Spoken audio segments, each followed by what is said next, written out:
All right, everybody, welcome back. It's Combo Breaker 2024. We do have an ARC World Tour qualifying game. That is Granblue Fantasy versus Rising. I'm Zero alongside Maverick because it's been far too long since we've sat next to each other live for this game, and I can't wait to see the action we have today. Yeah, it's really exciting, as you said, ARC World Tour qualifier, so this is a really important one. We already had one block of pools. The momentum of the game going into Combo Breaker has just been phenomenal. We see online brackets everywhere.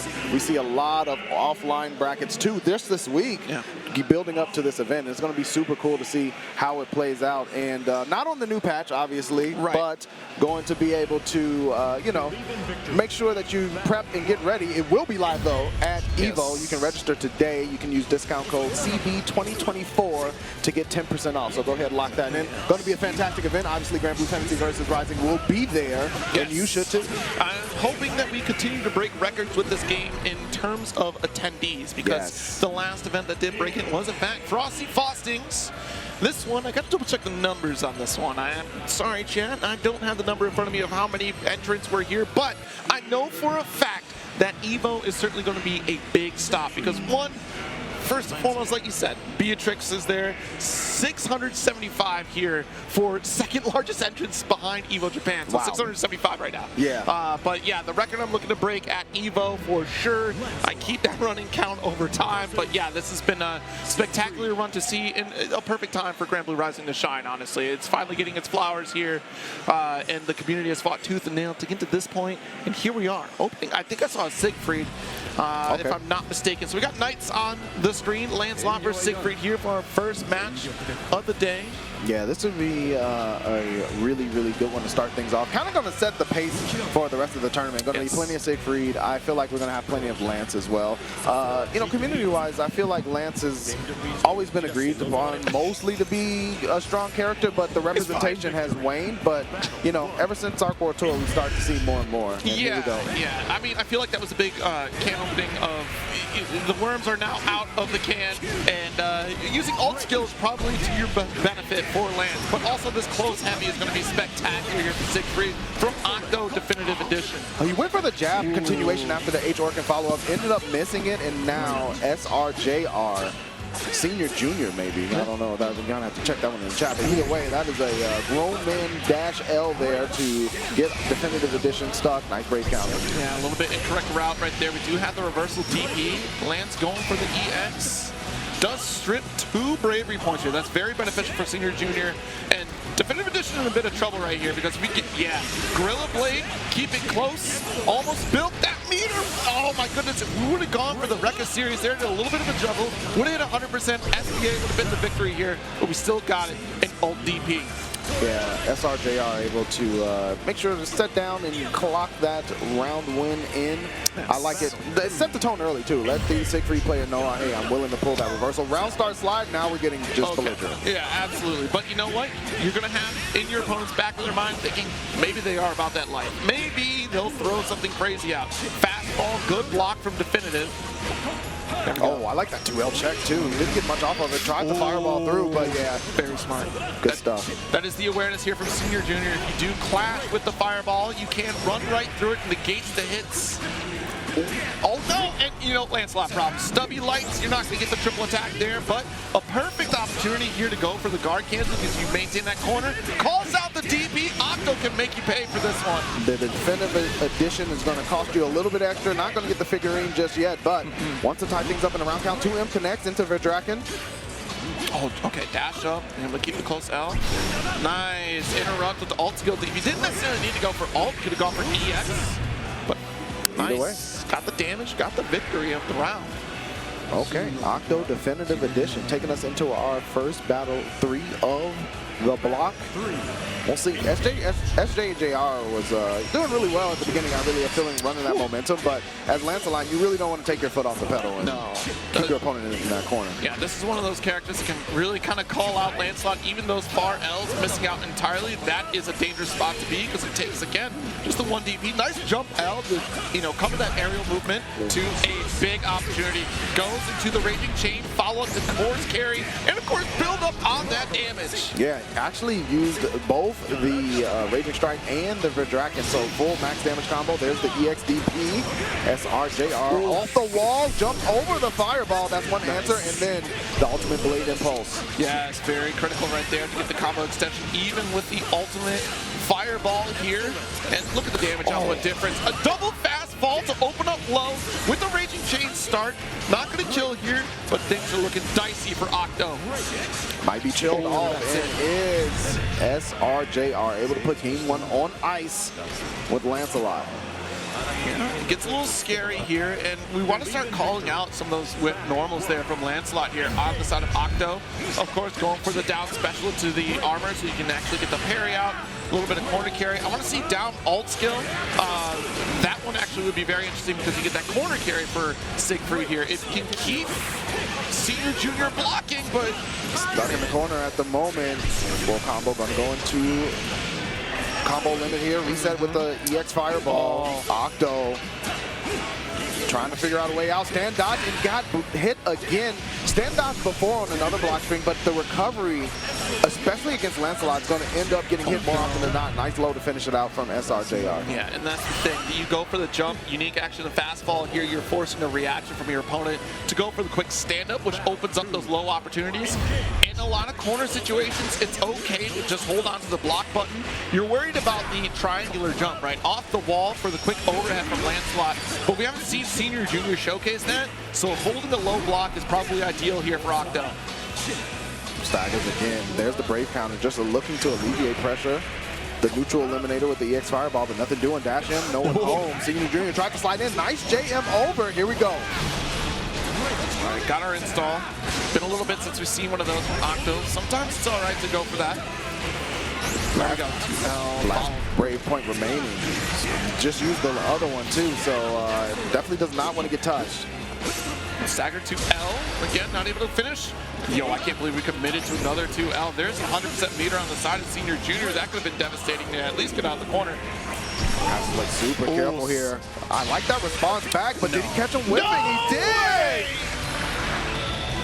You know, sometimes you just got to do it to him. Yep. Gotta let him know. But of course, Lancelot's super not the most damaging in the world, so Octo actually survives to be able to battle it out. Got tapped on the dome, but not finished yet. That guard cancel, you can spread that Brave point. That's a finish here. Dash L.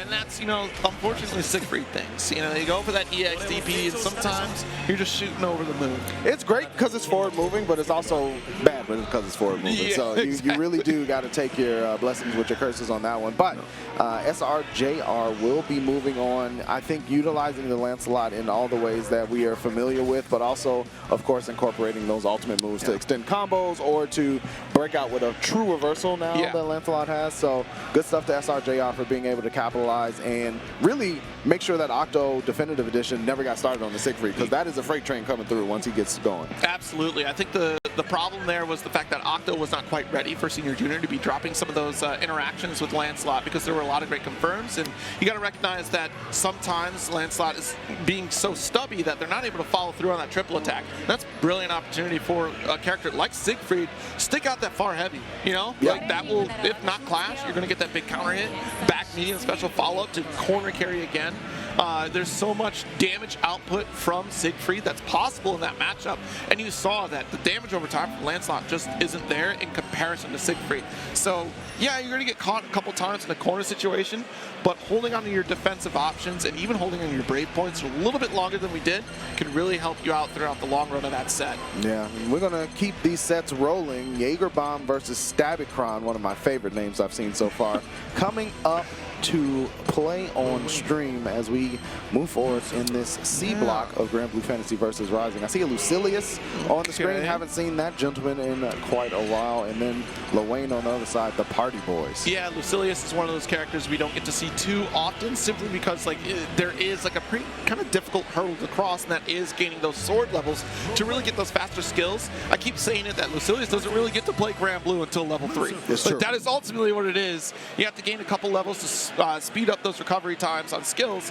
So with a character like Lil Wayne going up against Lucilius, Lowain gets to be a bully for a good chunk of the match before Lucilius decides to start playing the game. And not only that, Lowain's going to be able to just kind of hang around and do whatever he wants, right? You got the E mechanic, you can do the Catalina buy, you can throw out the homies. Like, it's really going to be on Stabicron to set that momentum. And as you said, I feel like Lucilius just doesn't get the engine started until you start to level up that blade level. So these, it's going to be a dicey situation between using all of my moves early to build up my blade level, or holding critical ones like the disc to be able to try to stop Lowain at range. That's true. And the other fact that we want to keep in mind is that Lucilius, at a full screen situation, kind of can play a similar fashion the way that Lowain does. Granted, Lowain can send the homies out, which makes things a little problematic. But if Lowain decides to eat a snack, well, Lucilius can go for a sword charge there at the same time and recover on that one.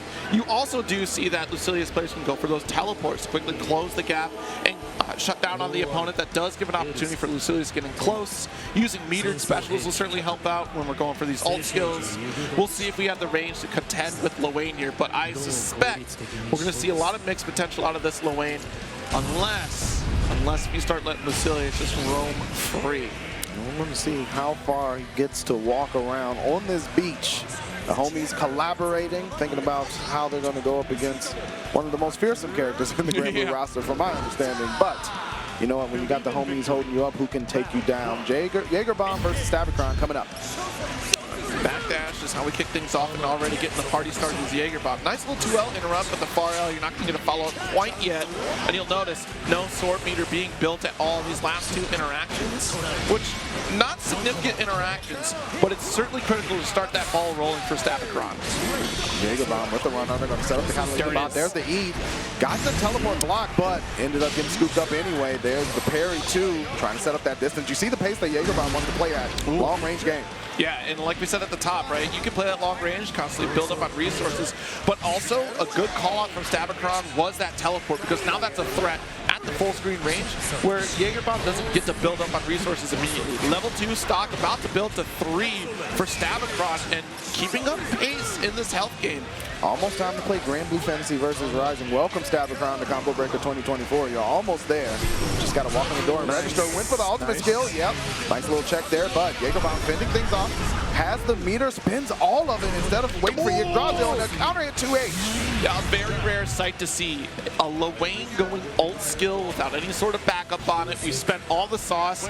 You're at a point where even an HPA, the human pyramid attack, would certainly be helpful for this matchup here in particular, because Stabicron would have to try to whittle away while you're armored up, but you can still get those punishes.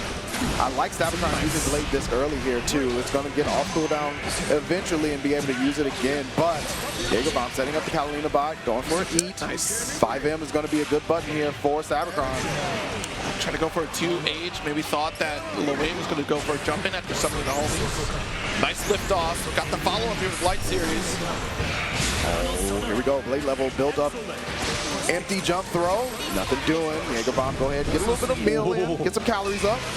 See, and we notice we're changing that timing of when we're going to eat. We have the laser out, but still, Stabicron's not deterred. We're going for these teleports. Great little interrupt, drops the follow-up here. Almost converted some big damage. Would have been able to get SBA there even. Still snacking away, has gotten some health back, stuck in the corner, 5M hits, but nothing off of it. A little bit of a jump in, but no continuation. Went for the parry and ended up getting punished. JagerBomb on last legs. Yeah, pick up that cell phone. Call him the dope. Absolutely. Time to call Yggdrasil. This is what we should have seen in that last round. And Stabicron tried to go for a dash up 2H. The startup got stuck by the jump H there from JagerBomb. Oh my! Yo, did not play Mario Party correctly. Lost all the stars. And Stabicron going to even us out in the round count. JagerBomb is just living his best life right now. I mean, that's what you do as Lowain, right? Yeah, right, you just enjoy, have a great time. All right, nice teleport, no punish. You know, we're getting up pretty good at Stabicron. But it's that, again, that first hurdle, and we've not seen Stabicron get past level 2. A little bit of awesome sauce ender here. JagerBomb happy to play patient after establishing a life lead, especially slide. Good punish from Stabicron, was ready for that one. 2L, another one here. HPA coming out very early here. But Lowain can get it back too. Low hits, popped in bottles. The low combo carry here to start things off. JagerBomb locked in. Oh yeah. Go ahead, serve up that drink. does get it with the 2L, but that was a close one. Yes, absolutely. That almost came back around here. I mean, good show from Stabicron so far, but again, it's that tall order. Like, you almost can see the stress on Stabicron for a second here. Like, I have to get at least a little bit of room to not only build up my sword meter, but also keep Lewayne at bay. Look, that's 3 folks trying to come into the door at the same time. Like, look, this is a 1-bedroom apartment. I can't allow all these people in. I'm barely enough by myself, but either way, Stabicron fending things off, blocked up the slide, nice punish again. Wasn't even really completed, but the chase down. JagerBomb in a whole lot of hurt. Yep, lift off, comes crashing down. Good little lead here for Stabicron. Finally get that ball rolling, Yggdrasil. And notice that this time around, Stabicron is respecting that meter here. Full block. All right, but watch out. Yeah, you do not want to jump at the wrong time. The floor is lava. The Mario Party survived. Stabicron had a lot of health going into that Yggdrasil, so was able to survive even if he got tapped up a little bit. Nice closeout too. Another round on Stabicron's side, but not quite having a game just yet. Yeah, this is a critical juncture to be at here. Nice 2U at full screen there. I mean, even that down special to warp past the Catalina bot kind of helps out there. You see a lot of great interrupts with the L series from Stabicron after the fact. Good ult skill. Put him on his skill. I'm not the only one that likes to cook.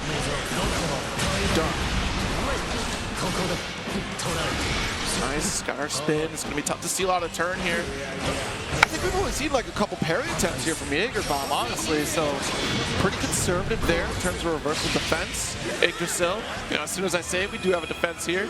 And I mean, but look at the life from Stabicron, right? Yeah. Like, this is, it's not going to be as beneficial, obviously, for JagerBomb, but it will buy time and space.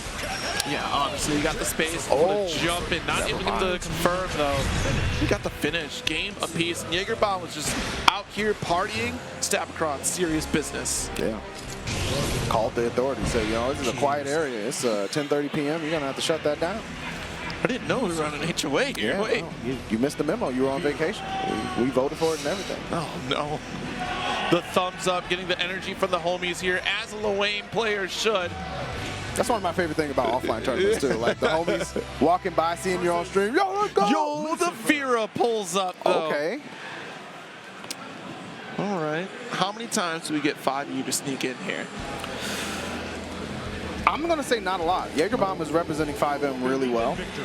And I don't think that, Stabicron is representing 5M really well. So I don't know if we're going to get a ton, but here we go. Find out. Definitely wants that transformation. Also has it in the SBA as well. So can do that to change those clothes. All right, watch it. Oh, no, you got to hold on. I'm always holding up against this character, I promise you. Anyone sees me online, you don't even know what my tag is. But if you do, I'm holding up. I know what the tag is, Zero. Oh, man. Oh, the air dash actually, yeah, ended up making JagerBomb pay in this corner now. That invincible reversal, that's another one of those things where it's like you got to know when to dodge and when to block those, and that's one of those tests. You know? Oh, try to chase, dash M, not going to find the mark. All right, good tech. But the far-reaching normals here from Phuui makes things a little tricky here for Stabicron. I like the run under those from JagerBomb. Get max range. It's interesting because Stabicron can certainly contest against some of that range there from Vera and in some of the specials, but also some of the normals. You do see the 5M, like you're saying here, also kind of hit that mark. So if we want to play a little nooch, we could take it. Look how much damage though Stabicron is taking on the block. That chip is building up, and then the jump over from JagerBomb to close things out. All right, JagerBomb 1 round away. You know, I would have been surprised if my opponent was playing Lewayne and just switched to Vera too. I'd be like, yo, what? Like, who does that? What's going on? Everything was going so well. Got the jump in at the very least, but Stabicron mostly on defense against JagerBomb here, being relentless. Nice, a little bit of pullback. Staggering in. You see JagerBomb playing really patiently. That's the benefit of being up around an on-set point. You can kind of slow things down to your pace, to your liking. Stabicron looking to accelerate. Only one level of the blade meter gets interrupted. Lumiere comes out. Nothing doing though. Stabicron just fading back into the corner. This could be a dangerous space to be in. Go. Oh, max range. It's very tricky because you still, you can get that guard cancel, but Basilius is at the same distance away. Chokeslam. Ender jumps up. The punish? Yes. Not necessarily a punish, but hey, still gets the hit either way. JagerBomb in the late night dress. You got to be super careful. Ultimate, yeah, definitely his turn. But JagerBomb on low life. Stabicron trying to close the door, send us at least into a battle 3. I mean, gosh, Stabicron might just be on low life here with only one bravery point to their name. Oh! Nice. Almost had the anti-air there. Could have had a follow-up with his EX. Oh, we're buffering? Uh-oh. Uh-oh. All right, late tech. This is a big opportunity here for Stabicron, but you gotta be so careful. No anti-air! Wasn't ready for it! But the check on the Raging Strike startup, and now we are going into the very last round of this set. JagerBomb and Stabicron. Who's gonna stay in winner's side? Man, that would have punished. That would have been too nice. Stabicron would have been on a different level. Yeah, it definitely. All right, locked into the corner again. Being conservative on the brave points, though. Good jump over. JagerBomb playing, again, just super patient, not overextending and whittling away at Stabicron's life bar. Right. You've already built up your full meter here, just waiting for that one counter hit opportunity, but now you're being pushed back on the west side of the screen, and JagerBomb with the micro walk under Stabicron to take the advantage here, to own the corner. Yeah, look at the staggers too. Stabicron has not been able to get any kind of blade level going whatsoever. Chokeslam, Ender. Attack. Good block, but no fairy to support here on JagerBomb. Ultimate disc. That's a fine spend because look how much faster that's going to build back up on the fireball as opposed to you spending the EX disc. Oh, the sweep! I thought that was going to go into super, but did not. Lumiere comes out, gets clipped. The Stabicrons hemmed up in the corner once again. Let me out. We'll see staggers one more time. Life lead is in favor of JagerBomb, or was. Stabicron with a straight hit. Nice teleport through the fairy. JagerBomb also low on life and gets interrupted again. That stagger baited out a brave counter, and Stabicron was able to seal the deal. Good stuff from Stabicron there to recognize, like, hey, my opponent's playing a little pensively. Let me stagger, see what happens. I'm still safe. It was just a jab. Yeah. We see that more often now, especially with a character like Lucilius, right? Because they try to temper your opponent's expectations, get them to open up a little bit more. What's interesting is that we never once got to level 3. Yeah. It was all level 2. Yeah. And the way that Stabicron plays, more conservative, right? Instead of spending our specials very consistently or very early, because we didn't really see a lot of the the lift-off corner carry, like that got shut down in the first game, and then after that we just didn't revisit it. This setup was an interesting call because it was ultimate skill as opposed to just for those EXs, allowing for the skill to build up much faster so you can reuse that again later in another string.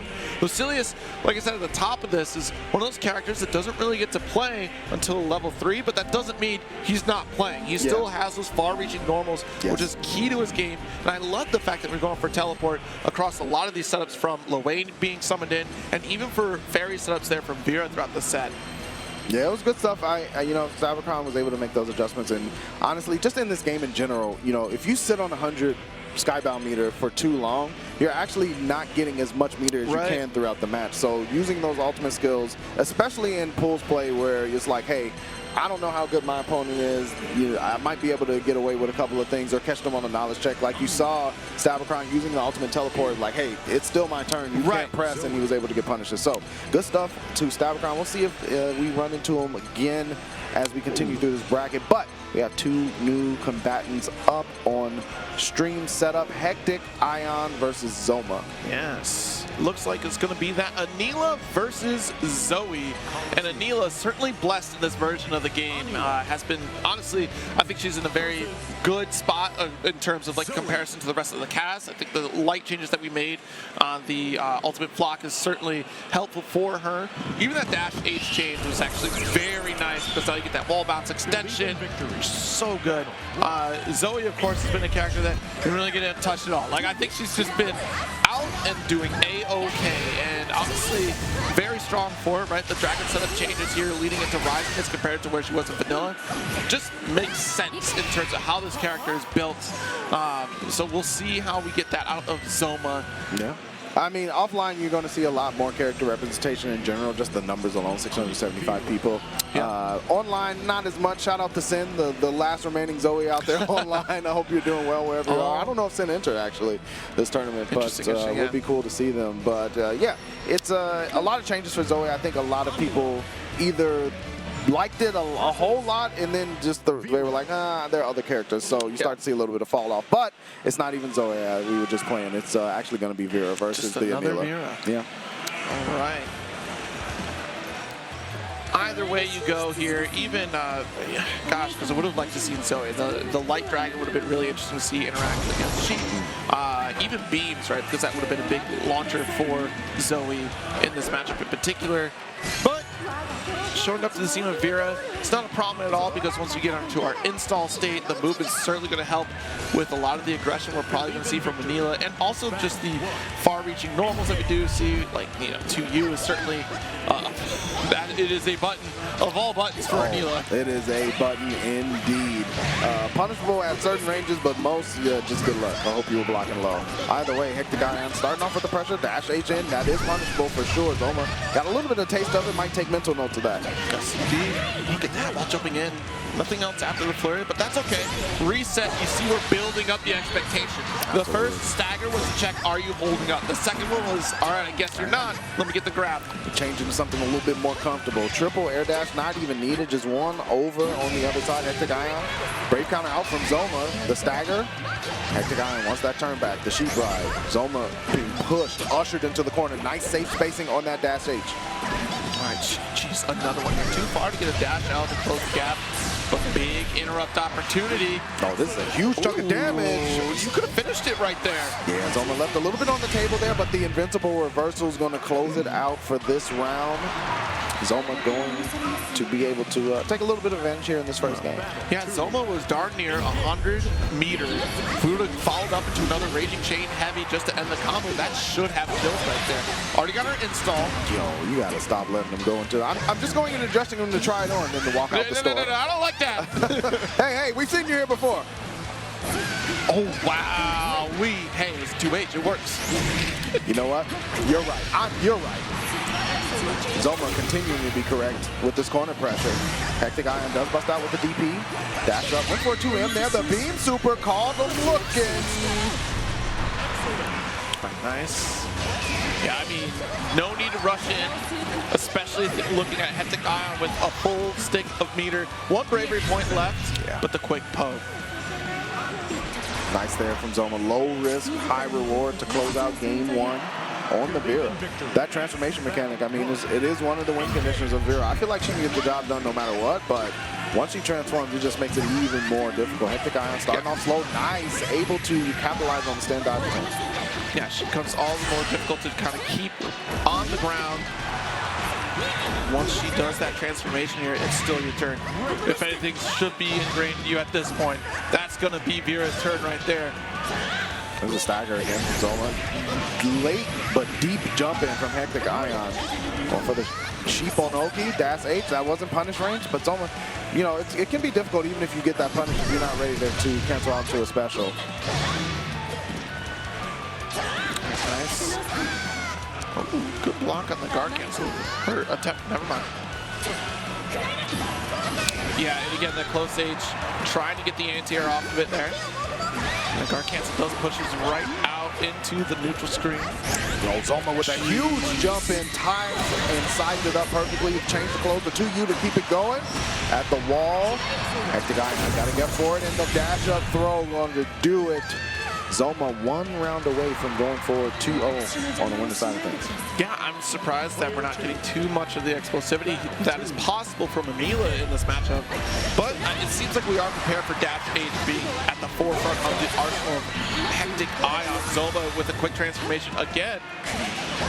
Got that new dress on, the new knee. Nice stagger here. Nice, got the medium poke. 2L, but we're close up to the corner. We're able to get the recover. Oh, the button, 2U. The 2U. It'd be a shame if someone just dropped the Naginata here. Unfortunate, really. Beam Super going to take 1 BP away from Hecticion. Still has 100 Skybound meter. There's the ultimate sheep. I was looking for it earlier, but finally coming out now. Zohma, though, with the life lead, only needs a little bit to be on their way to their next match. Hecticion, though, fighting back. And that's SSBA opportunity here. We already went for the unique action, so just a corner carry. Good tech. Hecticion still trying to slow things down. Ended up getting hit high. There's the dash H, the punish, and this time with the Raging Strike, Zohma was ready. Had been punishing the dash H with the 5M a couple of times, but just really wasn't able to do anything off of it. And it's like, oh, I can Raging Strike. That's one of the great things about Raging Strike is it can stabilize just about any combo. Yeah, we see that more and more throughout the brackets here, where a lot of folks will go for those anti-air opportunities to get a little finicky and following up. So you immediately go for that Raging Strike just to bring the opponent back down to earth.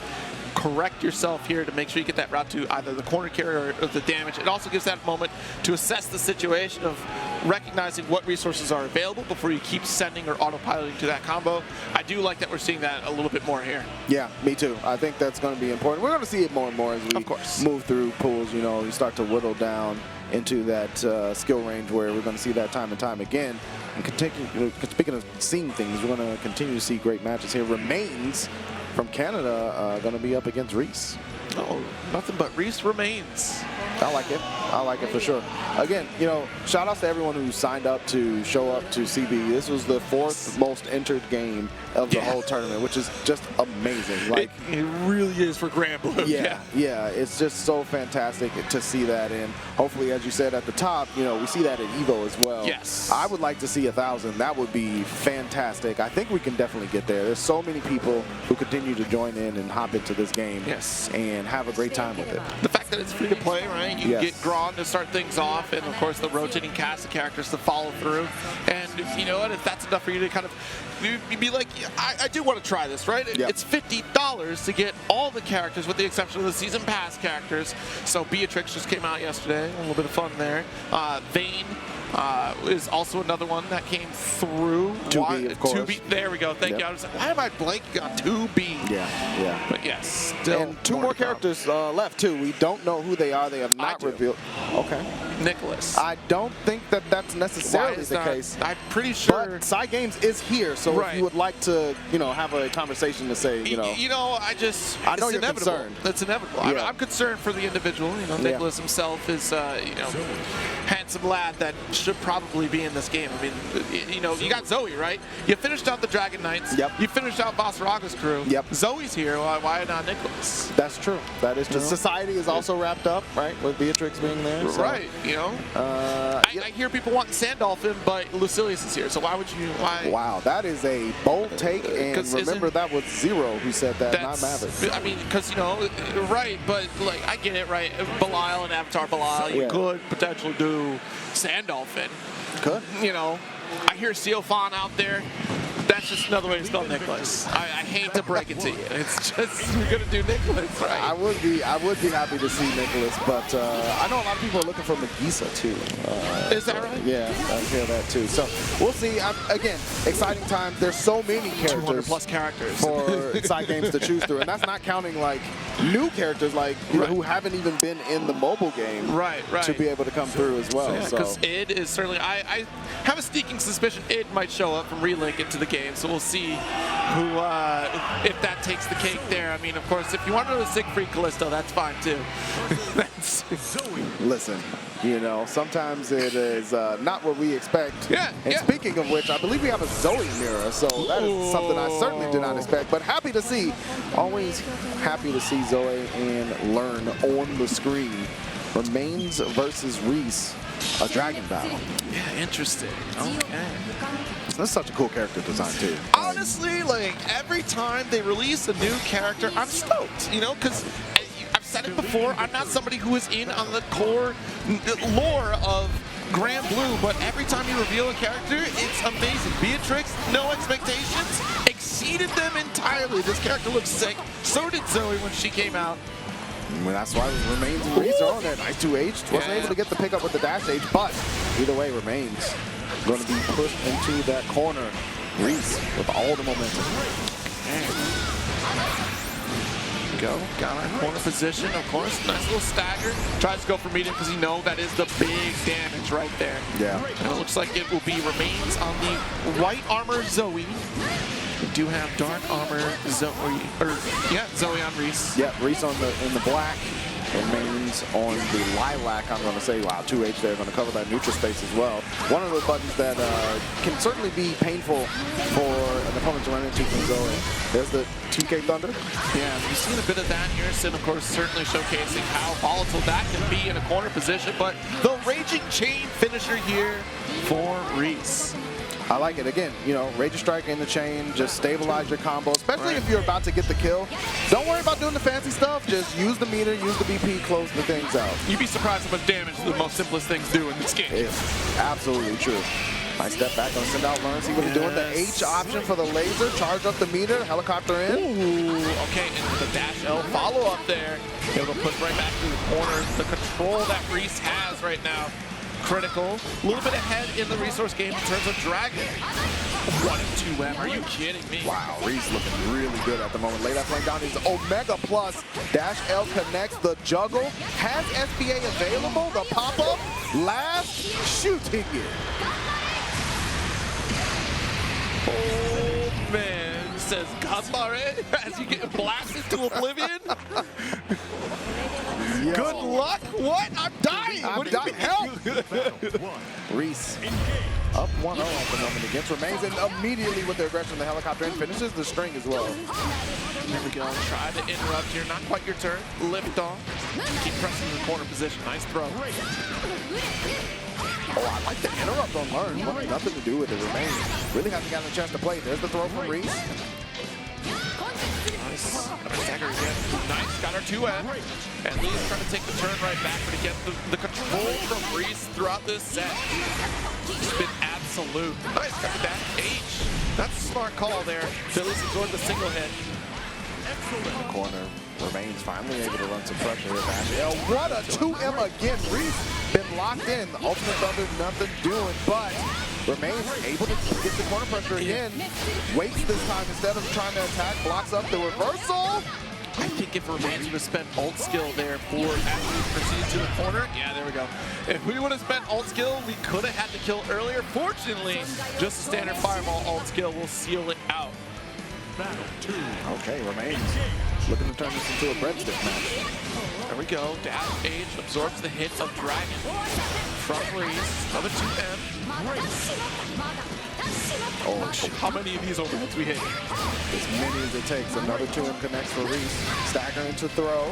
Remains stuck there. Help me! Help me! What ult skill was it? I missed it. Either way, it was decimated and was going to die the exact same way we did in that first game, but only around this time. Still in this. Blast! Yo, you see the way the body spins out? That is... Is she supposed to be like a peacekeeper or something? Well, I guess there's you were definitely keeping the peace that way. Yeah. EX helicopter in. Reese picking up right where he left off. A couple of staggers, got him open up. No continuation. Dash L counter hit. Yeah, able to combo off that for sure. Yeah, that medium Dragon summon is so nice and versatile here. Even going for lightning setups, Raging Strike, just to extend our combo a bit further to SBA to restock on that bravery point. You're gonna tell me that as I'm... Hey, do your best. You're gonna need to do your best. You better do your best. But speaking of best, it doesn't get any better than that. Perfect for Reese, closing things out 2-0 against Remains. That's got. I mean, do you see that hat? Hold on, wait a minute. That's a witch's hat back there. Massive. Is it the larger your hat, the more mana you have? I think that's it. I think that's probably it. You know, and it takes a lot of mana to last an entire tournament. So. Which does remind me, Beatrix. Isn't there a costume for Beatrix? Isn't it a witch's outfit? It absolutely is, and you can go ahead and check out what that outfit looks like while we take a little bit to thank our sponsors and show you who makes Combo Breaker 2024 possible. We'll be back in a few. Welcome back to Combo Breaker 2024 Granblue Fantasy versus Rising action coming at you still with Block C of pools. We've already seen a really exciting half of that Pool C block. Saw a Zoe mirror of all things, didn't expect to see that. So really cool stuff. That's what I love about pools blocks is you get to see kind of the unexpected people and maybe who's playing stronger than you thought they were, or just new names coming up and you're like, yo, let's take note of this person. We might see him later on in the weekend. Absolutely. This is the biggest culmination that we've seen in quite some time in terms of Granblue competitors. Of course, we do have our weekly online brackets, whether it be TNS or WASD, but being able to see these, sneaky characters show up, like this Percival, for example. Not too many Percival players out here anymore. But Zeta, of course, also being one of those sneaky characters you don't get to see too often either. Yeah, Zeta, a frightening character. Shout out to WitchHazel, of course, East Coast, strong East Coast Granblue Fantasy versus players. Switched on to the Percival. Didn't expect that, but hey, their Percival has continued to get better and better, in my opinion, as Rising has moved forward. They've really kind of enabled a couple of things with them, and they also gave him a shotgun. So if he has 9 rounds inside of that sword, just don't lose anything. Yeah, absolutely. The changes for Percival are certainly welcome changes in terms of damage output. A couple of dash L's open in the corner, and we're probably going to see this carpet set up in just a moment here. Just let me flip out for a reset to 5L. There's the armor out, though. Continuation. No counter just yet. Full combo limit too. It's a reset charge up on the stock. There's the stacker with the 5Ls. Dash up though. Again, the challenges for WitchHazel right now. You hate to see it. Yeah, was not ready for the Raging Strike there because it was thought to be a Brave counter, but either way, the L off of the Lord Strike and close things out. WitchHazel going up 1 round so far. Battle 2. This color palette for the Zeta costume, is actually pretty cool. Yeah, it's just like, she's just chilling out in like a shopping district or something. You got a huge spear and will potentially kill you, but either way, out here for the close. All right, side swap here. Probably not necessarily intentional, but either way, we're still out of the corner. Yabe, though, in trouble. Takes that little fire carpet, extend the damage after the back. Takes that raging chain. Massive damage, too.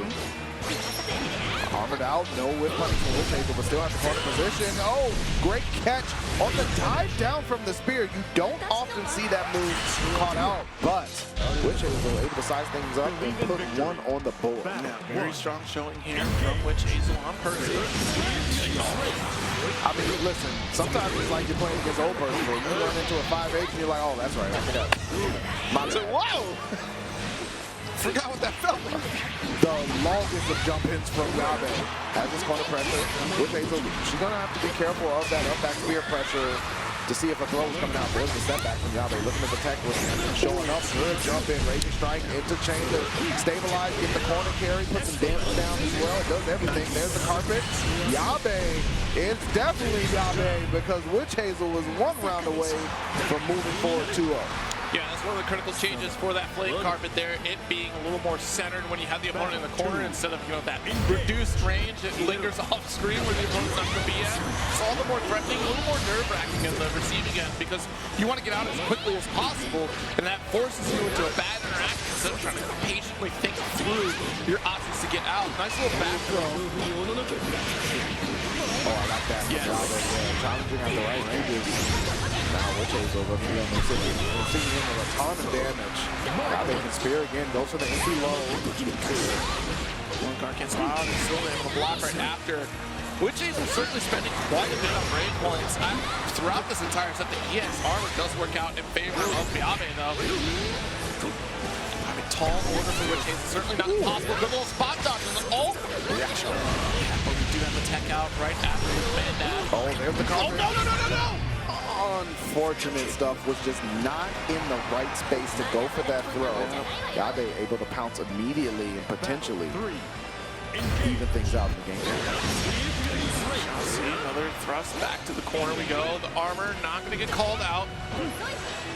No low attempt here whatsoever for WitchHazel. There's dash and for knocked out. Big counter hit opportunity. Uh-oh. No! Yeah, it's time to cook. Light up the stoves. It's dinner time. No, we're fired up right now. Another ult gets blocked, and we take our turn back. There's the guard cancel. The guard canceled. Yo, WitchHazel, she is able to Go ahead and keep that pilot light on the winner's side. Move forward on the Percival. Looking really good. And again, you see this Percival can really put the fear of the flames into your heart. When you try to approach, you run into that counter hit, you know, the H, and it's just like, well, I'm going to lose a lot of life here and get moved into the corner. And as you said, the flame carpet is just such an enabler for that character to enforce his type of playstyle that was in vanilla. Yeah, you get to be all the more aggressive with Percival because of that tool. And we even saw that really kind of shaking up how we interacted in that corner situation. You try to spot dodge, Yabe did, and unfortunately still going to get called out because the recovery off flame carpet does allow for that to happen. Not mistaken, a stupid fast recovery on that, by the way. Like, but either way, like that corner position is all the more threatening because you have damage over time from the carpet. You do get that juggle right out that corner. And again, like you said, that damage output from Percy is not going anywhere. And this character did get a little bit of a jump in this most recent patch, amongst other characters here that we'll be seeing later on throughout the bracket, including somebody who got a little bit of a touch up here in this iteration of the game. Zippy is going to be taking the stage here in just a moment, up against Love Me Some H2O. Listen, got to stay hydrated out here no matter where you are. On stream, at home, in the crowd, on commentary, in production. It's always important to get a little bit of H2O in your life. But Zippy going to try to keep all that away and be able to move forward on the near. Zippy, obviously a very strong Granblue Fantasy versus player. Was an Arc World Tour qualifier there at Frosty Faustings, one of the biggest brackets we've ever had for the game. So shout outs to that. And still sticking with the near. Yes, of course. Near, you know, did receive some changes here, and I think it just made her a little more even on the playing field across the cast. Of course, the big one was the DP follow-ups that was kind of devastating to have. Now it's just, all right, I got my DP, cool, I'm done. You can kind of navigate around death a little bit better. Even before this previous patch, they were kind of working on the sound cues for death to be a little more consistent, so you can understand when your opportunity to shut death down before they get another activation. And it shows that it became a little easier to try to make those interrupts. It certainly isn't like every time I'm going to get it, but we see more and more players now getting used to it. And honestly, sound is a big factor of it across a lot of the characters in this game too. Best way to dodge Belial, sound cue. Sound cue, absolutely. Yeah, it's so important to be able to hear in this game. So people who do it without headphones, you're godlike. Like, I don't know how you do it. But speaking of, you know, near changes or depth changes, the inner part of spin has also been changed as well. It makes it a little bit easier to just handle in that situation where death you're in between death and near, and you just don't get clipped up the same way. So again, it's going to be cool to see how Love Me Some H2O moves forward. I feel like a name like that, it makes sense that it's hovering Luane. Could be any character, but I'd say Luane. Sounds You're like. saying Luane? As a chef, H2O. You like, you know, water to keep things. You know, you don't want dry food. Right. You know? Certainly don't want dry food. So I think it works out. Do you go near because you just sit back, drink your water, and just let death do the work for you? That's not near. The eel is actually the character for Zippy. For Zippy exclusively. Yeah, the eel is really the one puppeting everything. That human body underneath is just some unfortunate soul like that. That's tragic. Yeah. I'm really curious who we got. Love Me Some H2O in chat. I apologize. I don't have the lore on H2O. Where does it come from? The skies? I see it in the lakes. I see it in the ocean. That class was a long time ago for me, so, you know, wherever you say it comes from, I'm happy it's here. I'm with you. Yeah, locked in for sure. Why aren't you just chatting it up, seeing... They're pre-fighting. It's the theory fight. Yeah, because Zippy's like, honestly, the opener, you're going to die. So pick your choice now. And Zippy's like, well, you know, that could work. Love Me Some H2O has some answers like, yeah, but if I go Awesome Sauce, and then Zippy's like, but, you know, ominous turn. So makes sense. Yeah. And it's like, well, I'm below 25%, so I'm going to call you GBVSR. So, you know, you're going to have to deal with that too. That's cool. Okay, that's cool. You know, spot dodging. Yeah. Make sure I don't get hit with the unblockable setup off the lightning. I get it. You better hope that I don't have SSBA locked in. You know, I'm down 3 stocks on death. I guess so if you want to. Yeah. Here we go.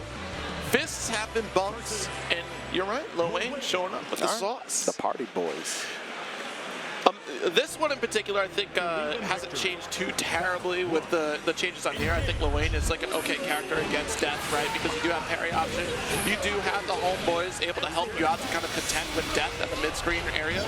But once you're locked in the corner, you're kind of resting on parry once again, or even your guard cancel, right? Universal mechanics are always going to be on the table. Let's not forget across the cast here. Nice stagger though. Zippy with a strong round start. So far, huge life lead. There's the dash in for a little bit of pressure. Love me some H2O. Would certainly like to get a little bit of hydration in their life. Pressure alleviated right now. Snacking up on some food. Yeah. I mean, hey, you got the 100-meter here. Spent a ton of brave points to at least survive at this position. No death available for Zippy, so keep chipping away. Yeah, good blocks though. Right back at it again, single touch, raging strike. That was the opportunity. When you go into HPA, you need to recognize the fact that Zippy had no stock in death, so you can be aggressive, and you can kind of sit back on defense because you can't get chipped out, so it's all right to chill. Zippy, nice. Starting off with death one again. Good cancellation from Love Me some H2O, but again, stuck in the corner. Def is hovering another kill on Def, but the spin again for Zippy. Full combo here. Did not get the 2H extension. Ooh. We'll try this one. There we go. The H flurries. Yeah, spent for SBA. It almost seems like there's hesitation here from Water. You're in opportunities where you make those quick jabs at full screen. You're not closing the gap. You don't summon the homies to help you out. There's one more stock of death available. The guard cancel. Oh my goodness, there's the tech, but let me make sure. Oh, really needs to find some options here to potentially escape 5M. You saw the response, waited this time, got it, got counter hit. No awesome sauce or anything like that though. And yeah, slowly but surely, Zippy was able to play the patient game, just wait for Love Me to some H2O to throw out a button there. Was able to be whiffed, and there's Dev. You see Zippy's like, man, this is a great time. I love this game. I love this game. This game is my favorite. All right, nice spin, and again, just H2O having a hard time figuring out how to navigate this space. We can't get set up yet. Now that we're caught in this corner position, I feel like after that first round, we spent so much on brave points, we're not trying to go for guard cancel as much because now we have the rhythm in terms of trying to hit death. But this time around, not working out. Raging chain for the finish. Striking the chain as the perfect from Zippy. We said we were going to see that a lot more as we start to see the more skilled players come up to deck. Zippy showing off why that is so good. And honestly, the round starts for Zippy have been so strong because Love Me some H2O has been putting themselves into a very difficult situation and then forcing the block. And Nier is one of those characters that the economy on block of chip damage is just huge. And you lose life even if you're doing the right thing. Yeah, it can be really difficult to try to keep up with this character, but the homies need to start coming out here to help you out. Because if they don't get out here, you're going to be constantly stuck in this corner. We've not seen a parry attempt here. We've been worried about more so Universal Mechanics getting out, jamming out death, but your mind is so focused on death, you've not given an interrupt against Zippy at all. This is the second Yggdrasil summon we have, or the first rather, excuse me, the first, because we had HPA before. Full charge orb, but Zippy knows the script here. Able to block things out, just got to react to the red, and yeah, no real purchase found for Love Me some H2O. There's the 5M staggering it out, but not really able to do much off of it. The dash L, Zippy closes it out. Yeah, you know, you can see Love Me some H2O really was in the territory where trying to fill out like, what should I be doing here? How do I keep Zippy on defensive? How do I even establish some space?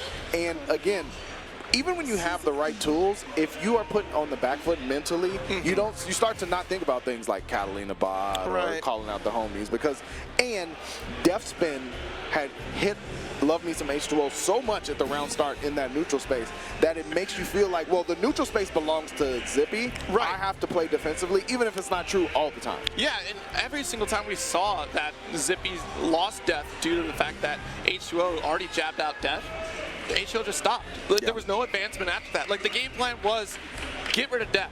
And once death was off the field, I didn't really think about what to do after. I didn't think I'd get this far. Like, that's what it seemed like. Yeah. Because there was even that one shimmy interaction where you took out death.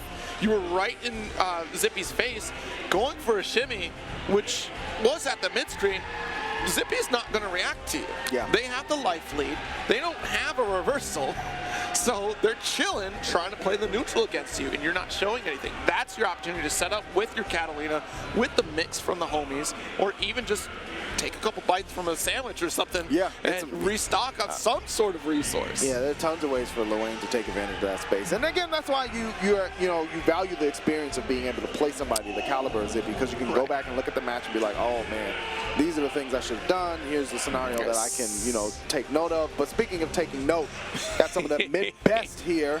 Ktang, not Maya Extraordinaire, Yes. on stream, going to be going up against Redeemer. Yes, yes, absolutely. I mean, Narmaya, if you've not had the pleasure of trying to play through some of these Narmaya routes, it can be mentally taxing in some cases because of how rapid fire you're switching through stances to get the full combo extensions. Now, Redeemer looking to, oh, look at that. Hamming it up for the camera, having a good time, here to have a good time. So we go up on stage here against Ktang. Yeah, I like it. Again, you know, Ktang from the Chicago scene, so big ups. Always exciting to see some of the mid-best homies. Of course, of course.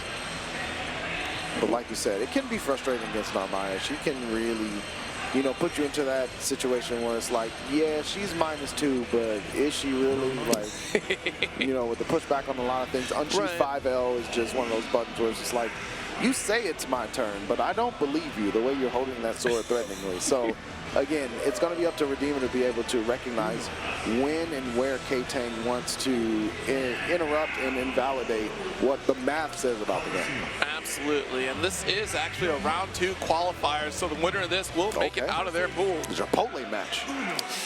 That's true, that's true. Yo, Andre? Okay.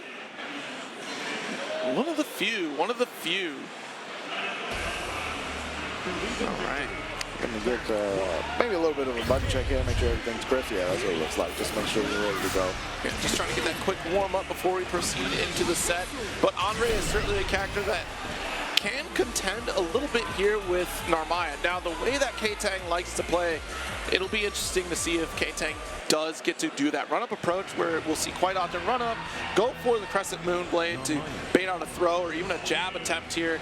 Andre does have some tools that can kind of interrupt, at least in the close range.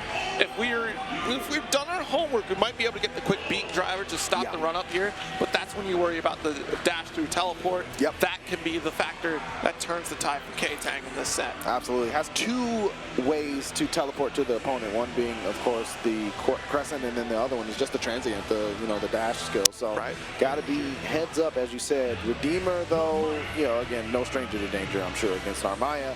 And the Andre, it can get frustrating for Ktang. So, I like to see what Ktang's plan B and C will be if the approach and the aggression is stuffed out. Yes. All right, kicking things off here. Buttons locked in. Characters are on the board. And already trying to see what Redeemer's going to open up with, because the threat, we were in the range of being drive to start things off. That would have been absolutely terrifying to deal with. We got the counter hit. But Ktang already commanding that position. We do get the jump install. No jumping out, though, with a quick stance swap here from Ktang with the slap. A little pressure there. The interrupt, and Redeemer immediately recognizing going into Raging Strike and Chain. That's right. Oh, see, there it is right there at the Ktang special. This is one threat that you have to deal with here. Stand blocking against Ktang will be important. Just to avoid getting struck by trying to interrupt again on those dashers, because, it's not an overhead for that EX Crescent, but it is the fact that it's going to blow up the startup of a lot of your interactions, whether it be the throw, the 5L, just like I was saying, or, it might cause you to try to throw out a guard cancel that is never going to show up because you're already taken to the sky for the following hit. Corner is held by Ktang. Nice little throw. Tip throw set up there. Waited and baited. Ktang able to get a huge combo off of this one. Going to the extender with the ultimate unsheath, and here we go. That's our combo limit. Recognize it. That's okay. Cut her light. Nice respect on the range here from Redeemer. Just another 2, and we opened up, standing up proud. Just another day in the office for Ktang. Yeah, you saw a little side there. I mean, it always feels that way. You're on stream, probably for the first time. You're like, okay, got one done, especially against, another strong player in Redeemer. You really want to be able to make sure that you get your footing and are able to say, okay, my game plan's going to work. It's just about execution. Big jump in, though, for Redeemer in game 2. Different starters for both sides here, right? Because the slash was there for Ktang, make sure to get the counter hit. Since Redeemer didn't want to open up with the big driver at round start, that gave Ktang the idea to at least try to contend there. But beautiful armor there on DP to call out that Crescent. Yeah, that's going to be something that Redeemer might be returning to as an option. But 5L works out for Ktang, running up and unsheath, gets checked. Redeemer backing up patiently, checking the space. Break counter from Ktang, gets the low. Yeah, this is going to be big counter hit. Yeah, 1, 2, 3 with the quick 2 Ls, but the damage mitigation will just spike drastically because it started with a light opener. No BP for Ktang, but he does have 50 on the board. Easy. Ultimate parry. Oh no, Can't do and this is the anything. price that you pay for trying to spend on bravery points. If you would have had spot dodge on deck, you would have been a god, Ktang. That would have been insane. Would have stole some frames from the bank, but either way, Redeemer looking to tie us up one game apiece. Ktang might have something to say about it. Block string pressure, pushing Redeemer into the corner. Light triple attacks are on either side, of course. Nice jump in though. Ktang gonna get that corner carry, not spending EX for wall bounce. Yeah, wants to cash out on damage here on hit. I like the idea from Ktang, but super jump out and we're out, but the chase down from Ktang. You're so lucky that was an air throw. I thought it was coming a mile away. Off the wall, trying to even up on health.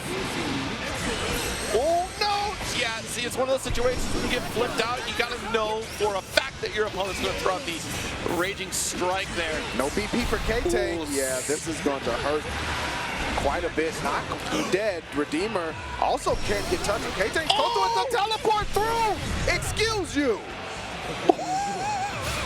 Quick on the draw is Ktang.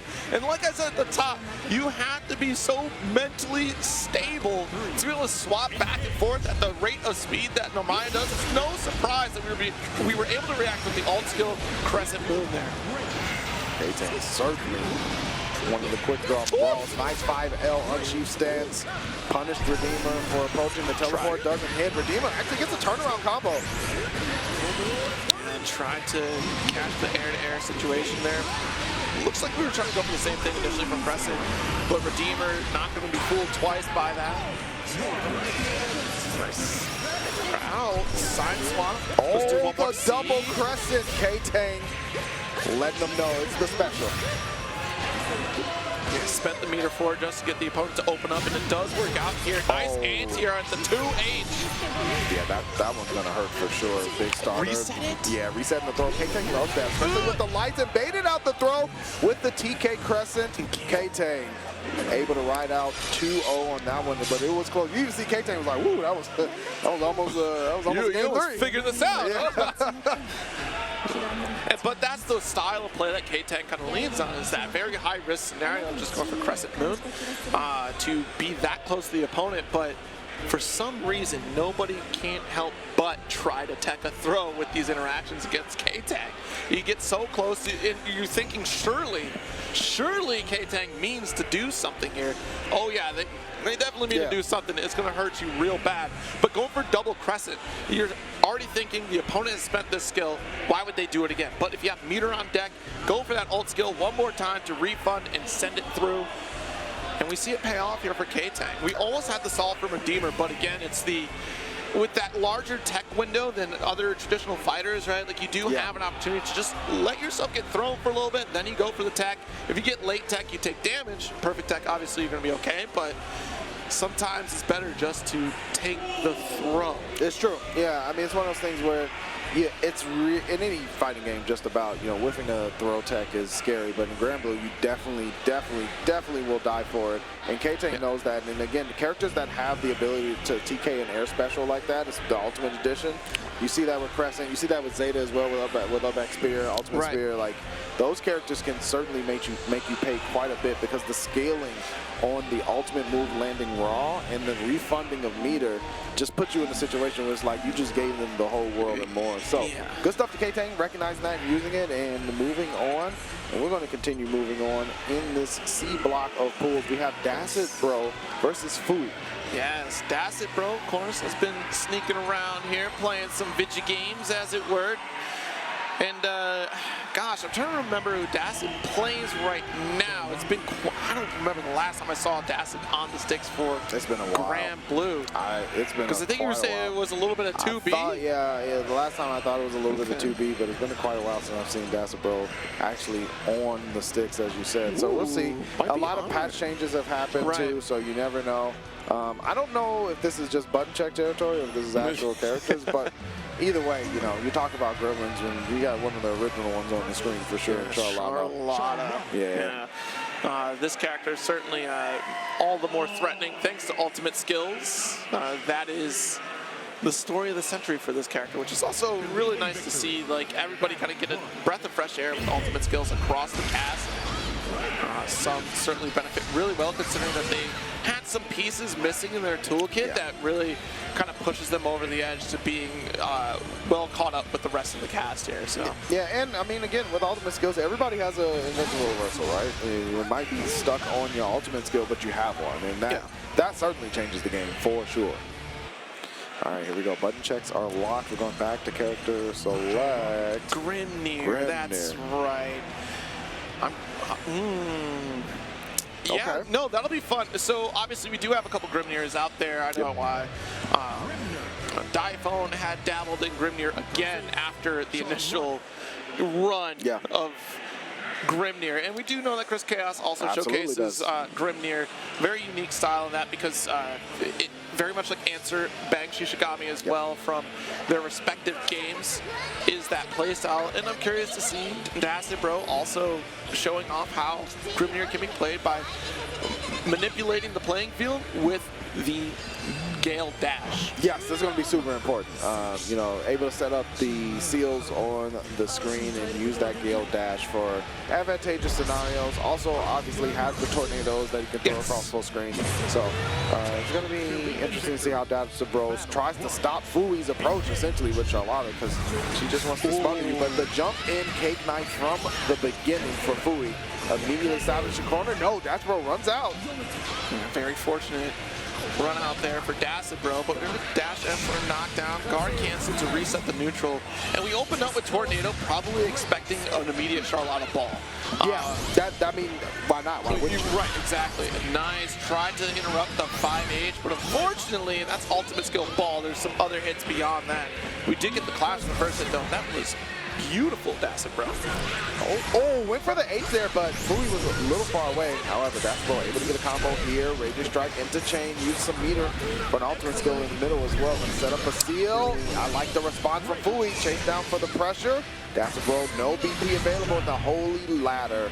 Going to do it for round one. Yeah, nice little pick up there. And once you get towards that lower end of your health bar, spending Brave points is a little bit better, simply because even if you had them there, you're still likely going to die against the opponent if it was a significant combo to hit you. There's a rollout again. Dacidbro trying to deter Phuui from using that Charlotta bomb. There's a 2H, one of the largest vertical 2Hs in the game. Absolutely, and I love the corner swap combo that we have here. End up using a single seal. Wow, geez, every single time going for these helm splitters. Oh, the delay on the jump and caught Dacidbro potentially trying to fuzzy block the situation there. 5L going to keep him safe. The response to the Holy Ladder is the super Skybound art, and it's nothing but moons and roses. Very good round here for Dacidbro, still keeping their composure. Steal that one right back from Phuui. All even in the round count. We'll see who gets to put that one on their side of the board. There's the dash L from Phuui, continuing that pressure at Dacidbro. Fights back with the 5H. Just out of range here, nice medium. Yes, respect that. The EX ball here, just outside of the range here with Dacidbro. We get a challenge. If we had Seal, that would have been great, because we can challenge some of these block ball. But Dacid down and a little bit of a life deficit here. Brave counter, the trade. Dacidbro though, able to claim the neutral space. Yes. Staggers away. Oh, the response and punish from Phuui. Great patience there to just wait for Dacidbro to overcommit. Noble execution, not dead. I don't know about that one. Dacidbro with the quick trigger, able to pull out the 6-shooter to get the job done at high noon. Even Dacidbro's like, yo. It's whoa, that was you almost happy there. I saw what you did there, and I'm gonna have to say no. Oh, man. Sound cues, though, really important. Absolutely. So, yes, there is a nice little visual that comes with the Raging Strike, but the sound helps so much to know that that is your opportunity if you're in control on defense. Ooh, no Gale Dash there. That was just the spin startup. I like the neutral space protection there from Dacidbro with the 5H, but jumps himself into the corner. Phuui, big jump in, has 100%, might hold on to things, could at least use the Raging Strike. No, goes for the chain as well. Just going to spend everything. Ultimate hands. Yo, we're doing it all. Oh no, got blessed in the dome, and now you're gonna get scooped up. Oh. Final interaction, are you kidding me? Yeah, so Ultimate Seals does have a hitbox on it. However, Phuui, Holy Ladder's right back. There's the break counter for Dacidbro. No. A dab will do for either one. The cake knife over the tornado. Yo. I was like, no way, certainly not. The tornado will collide first. An unfortunate circumstance here for Dacidbro in that corner position. Unable to get that anti-air with the tornado setup. Nice air-to-air, jump back L. Yeah, Phuui. Or M rather, excuse me. Dacidbro though. Stagger, dash up throw. Continue the pressure. What's it going to be? Holy Ladder out. Phuui wants no parts of it. The 2H, not a counter hit. Yeah, was able to at least continue the block stun pressure there with that tornado setup after 2H. Off the wall with 50% meter available. Yo, another Holy Ladder. Phuui is not afraid to pull out the reversal. Man, I saw the buffered inputs, and I don't think you realize that I'm going to DP anyways. Phuui though, a tap away. Here we go. Dacidbro doesn't have meter this time. Just has to hold the whole execution, but has the tornado at the ready for the counter hit. Now Dacidbro on set point. Okay. Try to slide it. Dacidbro, please. Dacidbro, come on. Getting a little, I mean, look, if my opponent's going to get a little belligerent, I am too. I'm opening the door for some aggressive gameplay decisions. Oh, what an interrupt. Are you kidding me? Right at the end of the recovery there of Charlotte Ball. Break counter, putting Phuui into the corner. Goes for some 5L pressure, but Phuui is a little bit outside. Nice. More stagger here. It does open up Phuui with a lot of potential. We're certainly going for a little bit more noble strategies, attempts, it looks like here. We do have a couple just regular jump-ins. And Dacid leaving these unpunished until now. Yo, that tornado was meaty. Holy smokes. Here we go. Cancel into the sky-bound Art. Phuui stabbed up by the spear. Not dead, though. Dacidbro needs to confirm. Wake up, buttons! I'm disrespecting immediately. Mav, you know what game we're playing, right? Yeah, you're right. My bad. That's on me. Phuui trying to make sure it stays off of him. Has the 100%, the roll, the old school, and hit the classic. The Autobots roll out, and Phuui summoning the inner strength of the bad man. Oh, I feel that energy right now. Dacid, wait a minute. You might be in trouble, Dacidbro. Listen, Dacidbro might have to be wary here. Again, another Charlotte Ball. Yeah, counter hit 2H, going to do plenty of damage. Get this corner positioning, the reset. I'm Holy Laddering anyway. What reset? It never happened. There we go. Nice interrupt here. That's actually impressive. That ball is not hitting at these marks where Dacid is pressing. I feel like some of these should be interrupted a little bit, or at least trade out in favor of Phuui. Ultimate ball, sending Dacidbro into the corner. Phuui not able to close the door on the round, and Dacidbro, again, another set point opportunity.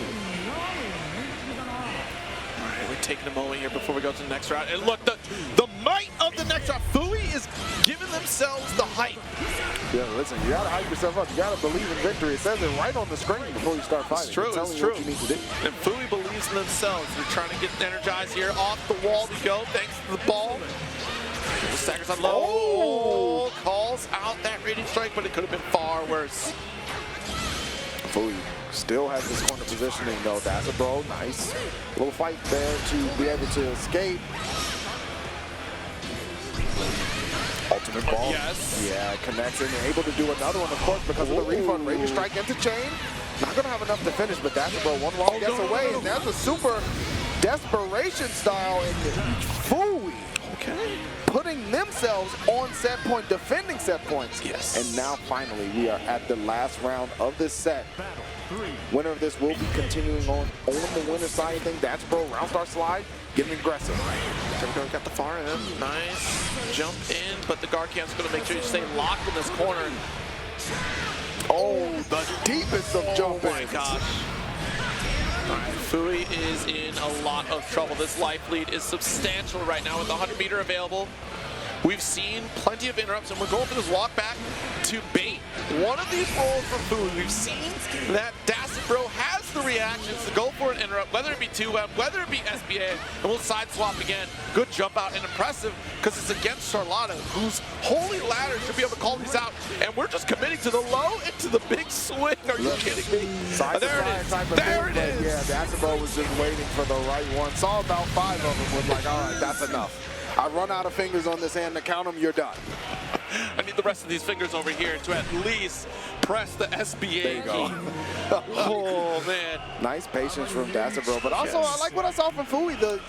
I mean, you look at it and we joking like it's belligerent gameplay, it's, you know, aggressive, it's, you know, going to disrespect, but that's the character. Like that's what she's supposed to do. Phuui was playing the character as she was intended to be played, and I almost took it away from Dacidbro defending a couple of set points. That was really good stuff from Phuui, and I really like seeing players able to pump themselves up too, because it's so important to be able to do. Yeah, and Phuui we saw a couple times like really throw out just like different layers throughout the offense that if they stuck, then Phuui would not abandon that particular layer, just keep that aggression going to make sure we could at least get the opener and follow up with those corner combos. Especially, I loved that last interaction that we got for the final round for Phuui there. Spending so much ultimate skill, but maximizing the damage out of it. I think that was so critical because even though we ran out of that SBA opportunity, we still said, these are the resources I have. This is how I can make this count the most. And it paid off because you got that round there. But you had to pay attention to when Dacidbro is trying to coax you into a problematic scenario. You had the walk back. Dacid's not putting up a seal, not throwing out tornado. You've been interrupted with 2M. You've been interrupted on ball roll. We know the max range of roll recovery. That should be at the forefront of your mind as Charlotta to be like, I need to at least make sure I'm closer before I go for ball, because yes, as Charlotta, I should be able to roll in, but the way I'm getting punished, I'm not about this life here. We need to figure this out. Yeah, rolled right into one of those tow trucks. Like, yeah, keep on driving, and hooked. All right, just take them to the pound and, you know, $250 and you'll get your car back. But we're going to keep driving forward in this Pool C block. CD Lime coming up against Icebound. Wow, Icebound. I don't think I've seen Icebound play in Rising. Like, I know Icebound plays, but I have not seen. I haven't either. And again, that's, I mean, one of the things about offline is that you get to see people who maybe they don't want to play online, or maybe the schedule doesn't work for them on the days that the tournament are run. So it's super cool to be able to see people return from, you know, Granblue, all kinds of Granblue. But vanilla specifically for Icebound. Yeah, this is going to be a real treat. There's been a whole list of players that I'm really curious to see showing up to these events, mainly the West Coast. You know, what are y'all doing out there? You know, we got plenty. We got Scunshin, we got Vermilion out there. We got Ben and Burglar. I'm just seeing East Coast show up every day of the week. It's a long flight, you know. Oh, is that right? Yeah. It's a flight? I mean, online you have no flight. Yeah, I mean, the packets have to fly from one side to the other. You know, so there is a Grand Canyon and all that. Yeah. There's a lot of wires involved, things like that. But we're going to go offline. No wires required unless you're plugging into the console. It'll be CD Lime versus Icebound. Man, yeah, I haven't seen Icebound in forever. That's what I'm saying. Like, what is going on? It's so good to see them for sure. And there's the Lancelot, of course. Siegfried also on the screen. Get a little bit of button check going. Absolutely. This matchup, again, we saw it earlier at the top of this block, actually. Yeah. So Ice Ball certainly being able to contend with the Siegfried Fireball as well. I think that is a critical aspect for Lancelot to get in on Siegfried, because EX Fireball is usually the go-to for Siegfried when you're approaching on offense. I mean, you do it, I do it. You know, why not? It's a great tool. I mean, listen, if you don't want to worry about neutral, just whee, and then there you go. And not every scenario is Lancelot able to go for a unique skill, the teleport up, to avoid it, because it does take that startup, that forward approach, and depending upon the range, it's not as reliable. So you go EX Fireball to pass through while it's clashing, and you're still able to, you know, run right in, interrupt with the dash L. We'll see how this match goes. Yo, the backswing already, back special to start things off. Here we go. CD Lime trying to fight their way out. Brave counter had to hold that because it's plus on block. There's the DP through the Fireball. Don't you do that. Not against Siegfried. He got a real DP. Yeah, that is one of the old school style. Oh, far H. Nice full Rekka series here, just so we can at least get into position to set up the fireball. It's the back and forth, just to try to bait out this DP, but the patience for Icebound will call it with alt skill. Unfortunately, not go for EX Gorilla Blade. That would have wall bounced. We would have been able to get a little bit of the juggle. Not the kill, though, not the build out beater, but it would have certainly helped position for CD. Oh, I'm just going to do it anyway. The ultimate DP, and this is Sig free. Plenty of damage available. No. Off the wall connects CD Lime. Saying you put the lime in the coconut. It was easy. You had DP right there. Icebound. Once it's in the coconut, shake it all about. That's how it goes. It's right there, though. I don't want your line. Not my coconut. Icebound trying to stay unshook, but the coconut is blessed once more. CD Lime gonna have some corner pressure. Has that fireball ready and waiting as well. Okay, got our setup off the wall. Again, trying to get it, but a little bit too far out, a little bit too high on the wall jump there. Counting at 2H, but wasn't able to do much with it. Icebound has a turn here. Okay. Gotta cancel out here. Another stagger pressure again. Side swap. Oh, no! Got a little too frisky with the dash through. You had to confirm and just didn't recognize it there. Icebound hopping back, trying to throw out fireball again, but Siegfried's going to win that dance. However, CD Lime able to close out game one. Got a little loosey with it. Yeah, a little loosey-goosey out there. What gets a little scary, though, is that, yes, Siegfried has that beautiful DP. But once you see Lancelot swinging from that range, and it's getting a little sporadic, right? It's just, I can't quite predict when you're going to let it rip on this impulse blade. You can't reliably go for those anti-air opportunities or just reversal opportunities to steal your turn. Goes reset off the wall. Oh, opts for the fireball. Side swap low. Oh, he baited out the brave counter as well. A little bit of shimmy and shake. This is looking a little messy right here. I see Icebound trying to keep it together, but CD Lime is about to sow you the citrus sour that is Lancelot. Icebound, though, able to run in, get a little close light, and a full combo off of it. Oh, no. Blocks up the reversal. Close M starter. You'll take whatever you can get to confirm it, and going to go straight into SBA, show up the homies for a little bit. So this helps out tremendously for Icebound. He stripped away 2 Brave points, so that helps your comeback drastically. As long as you don't get caught by Impulse Blade, nice jump install. 2H. Turbulence in for CD Lime. Just wants to close this round out. It does with the reversal through the gap. Great awareness from CD Lime, and now he is on set point. It's one of those things we got to start going for anti-airs there. 2H is certainly, you want to talk about a tall 2H. Siegfried is certainly one of those characters who can keep up with the rest of them. Good block on the side swap with the guard, cancel the whole corner position. Oh, I like that move out from CD Lime as well. EX Fireball, you already know what to do. Oh, blocked up. Goodness. And that's so smart from Icebound because CD Lime had been holding the Brave counter on block and then delaying the Brave counter back, so Icebound goes for the throw and gets it, but still stuck in the corner. It's not enough to turn around. That, I think that was supposed to be reversal, but the side switch turned it into the unblockable ultimate skill, and now Icebound is in a whole lot of trouble because of it. Yeah, got the, the shenanigans ensue, and you bet it all. Who could expect the combo limit to hit with a Raging Strike? You had to know, you had to be ready to pull the trigger on DP to get out of that scenario. GG. And tried to DP before, so I get it, right? Like you tried to DP, got side swap, so it goes to your back special, and now you're in that scenario again. It's like, well, I'm not going to DP again because my opponent is expecting it, and then the Raging Strike to finish it off. Good stuff from CD Lime. Well, we're going to get the lime out, and like you said, put it right back in the coconut. It's GoldenNut coming up here against Civic.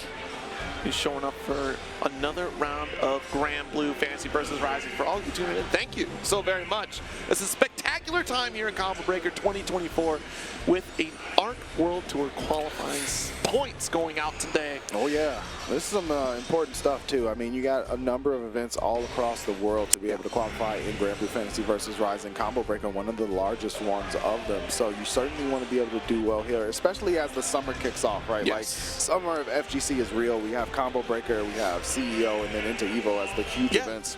Plenty of other events surrounding that. you have, you know, the dream hacks and things like that to tie in. So again, you want to be able to start things off strong at Combo Breaker because it could really define how your summer goes as a competitor. It is the first North American stop here for the Arc World Tour, not only for Granblue fans versus Rising, but you do have EV2 and Guilty Gear Strive. So definitely get those in. It's going to be a long road ahead of us here with so many events. I mean, they've opened, it's called Arc World Tour. And this year is quite literally the World Tour because there are so many events going around the entire globe that you can qualify for. And it's going to be spectacular to see it, especially with the, you know, the first iteration of Granblue proper, right? We did get a little bit at the tail end of the previous Arc World Tour, but this is the full season year this time around. Yeah, I'm excited to see it. It's going to be super cool as we continue forward. Speaking of super cool, we got plenty of cool matches. Like you said, GoldenNut up against Civic. Looks like everyone's getting sorted. I saw a thumbs up there, so it might be, okay, everything's sorted. You know, I got to make sure your mechanicals, everybody's playing on a different type of device at this point. So we got to make sure it works and is ready to go. We got the button check at the screen. We might go into it too and see how it plays out. Block C has been really interesting. You know, I see a couple of names in the future that are coming back up to the stream for a second time. So that's how you know we're getting like towards the end of who's going to get out on stream. And, yeah, absolutely. Again, these are Chipotle matches, so you know. These last few have been the final qualifying rounds, right? Of at least this block. You're going off to round 2, which will be going on tomorrow. So there's plenty of action still going on for Granblue versus. It's a long, arduous road, but it's certainly one that you won't want to miss. Here we go. Beelzebub might be on the deck here. And Soares, I believe I saw. Yeah, Soares. Yeah, I haven't seen Beelzebub in a long time. A real long time. I mean, those ult skills certainly helped out Beelzebub tremendously. I talked about earlier how some ult skills really kind of equalize the playing field for a lot of the cast. Beelzebub is certainly one of those characters that, this character really stepped up in quality thanks to those ultimate skills. But Soares is also one of those characters. In fact, so much so that I see more people spend ultimate skills on Soares than they do for the install. We used to see install Soares a lot. Yes. Now we almost never see. In fact, I go as far as saying I've seen it once since Rising came out. I actually online ran into a Soares who used the transformation skill, and I was shook. I was like, they know something I don't know. Like I don't know what happens after this because his ultimate skills, as you said, are just so good. You have the reversal. Yes. Ultimate dash punch is just, if you are not stand dodging that, you are losing the video game. Yeah. And then, oh geez, you can't be throwing a bubble like that. That's so punishable. All right, got a reversal out here. And we guard cancel right back. Another lariat here, stays close. Just say it with your chest. Yeah, Great variance for GoldenNut. Civic, they are stuck in the corner. Does get the EX wing, EX black flies as well. GoldenNut gets pulled in by the karma. Could happen to you. And this is a critical juncture, right? We've already spent all our brave points. Civic just gonna send it all home. I mean, look at the damage output that you get because of that. This is a small blunder in terms of GoldenNut, but we do have the mid-screen position. Final touch scenario here for GoldenNut. Ultimate dash punch again. I like that BC from Civic. They did not want to hold any of those frames whatsoever. Get away from me, sir. Okay. Very good patience here from Civic to maintain those bravery points for as long as we did before we started finally spending them. Now we ain't gonna get caught by that. That's a little bit too far. The one with the better normals is gonna be Civic here on the Beelzebub. That 2-1 was safe. There's the bubble again. Civic. They go for the ultimate dive. What a 5H punish from GoldenNut, but wasn't able to get much off of it. The ultimate reversal. Oh, unfortunate cross-up right there. Oh, 5H. Okay, I like the Civic. Look at how this karma spend is insane right now from Civic. Going for the wrong on ultimate skill. Bring it right back in. 5L, just a little bit too far for a follow-up there. But max range, you're too far for a guard cancel, and Civic will close out that first game. Civic, they did a really good job there on Beelzebub. I mean, again, this character has always been, especially established the life lead, dictate the pace of play. There's the dive in, Unisonic. And off the wall. No, actually, sorry, excuse me. Not the wall bounce one. EX bubble. Still a good reversal and put GoldenNut into the corner. Civic teleport in the other side. Nothing personnel. Yeah, so you're saying something with your chest. I don't want to read it. Okay, nice. EX dive to call it. I think that was EX, but yes, it was. It's the lariat there. Yo, ultimate armors this time. Get swole on him. Get the weight up. Civic, though, with the reversal to keep the turn. The stagger comes through and Raging Strike just to make sure everything is nice and stabilized. Civic, they are on set point, just like that. That was unfortunate. Stagger, it does spot dodge, and I'll take my turn right back. Thank you very much. Think you dropped that turn there. I'll take it, though. Don't worry. A good roll. Yeah, this is going to get scary. At that range, the quick dive kicks there from Civic. Trying to catch GoldenNut overextending. Nice. Oh, but stood up, and that's unfortunate. The spin cycle does succeed with that back special. Wall bounce, yes, immediately. Look at the huge damage off of that ultimate dash punch. More than 50%.